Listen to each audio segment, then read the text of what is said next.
มาตรงนี้นุ่มๆเลยตรงนี้1 2ถ่ายให้ป้าหน่อยดูแล้ว1 2 3 1 2 3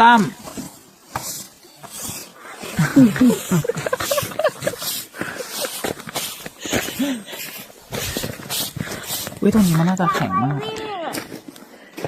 มีรอย มาตรงนี้มาตรงนี้นุ่มๆเลยตรงนี้1 2 ถ่ายให้ป้าหน่อยดูแล้ว1 2 3